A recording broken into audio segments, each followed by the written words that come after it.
का हाल बा बाबू? ठीक बा काका, आपन कहो। ठीक बा, हमरो ठीक बा। ठीक बा।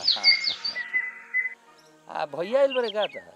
हाँ कल के आइल बड़े। हाँ देखनी लइकवा सके कि मार चश्मा घड़ी पहन के बड़ा नाचत कूदत रहले हैं सब। हाँ बड़ा खुश रहले हैं देखनी। तहरा के कुछ देलन कि ना? देवन हमरो के। अच्छा कितना देले हैं तारा के? अब पहले के तरह बात नहीं खे काका। जहिया से भैया के बियाह भइल बानू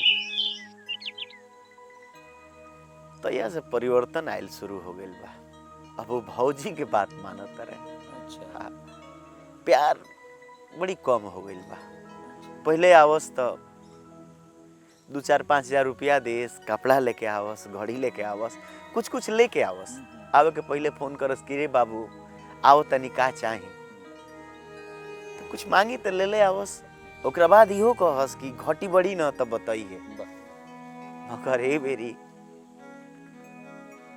अवन तो 1000 रुपया देहुअन। 1000? हाँ बाबूजी के 1000 देहुअन, माई के 1000 हमरो के देहुअन। अच्छा माइयो खाती कुछ ना ले आई रहूं, बाबूजी खाती ना, हमरो खाती ना। कौन बात नहीं है काका, जानता रहो दिल के तो बड़ी चोट लगू है जब वो अपना कमरा में गऊन भौजी को हुई कि जेही न सही के रुआ रुपया दे देता। ये न बोलल। हाँ। काका बड़ी लघुए हो लागे बात बा ना। जेही न सही के माने माई बाबू जिया हो। हाँ दूसर के बा घर तोरे के बड़ा लघुए काका। कोनो बात ना। अब हमरा के अब जौन समझस, मगर हम भौजी के बड़ी माने नहीं हो काका। हमको दिन से देखो तनी कि भैया के बात विचार कुल बदल रहा बा। काका एगो बात कही तरह से बोलो तनी भैया से कबो तू मिला। निश्चित अरे मिले वाला बात बा। ई हाँ। कैसे चली? मिल के तनी ऐसा कह, हम उनकरा के बड़ा माने नहीं हो। भौजी के अगर चली नू तो हमनी के दोनों भाई के अलग करा दे। ना बाबू देखो, ये धरती पर सब कुछ मिल सकेला, दूगो चीज ना मिली। एगो तो बाप मतारी फेर ना मिलेला, आ सहोदर भाई ना मिलेला। ऐसन उहो खराब ना हुए। हो सकता तनी सा एने ओने परिवार के चक्कर में कुछ कह देलो कस, लेकिन हम ई समझाए कि सुनो तार छोट भाई एकदम लक्ष्मण लेखन बा, तारे के बड़ा मानेला। आ तू ई सब मत कर, सब कोई के बराबर देखो, सब कोई के समान देखो, ठीक नु?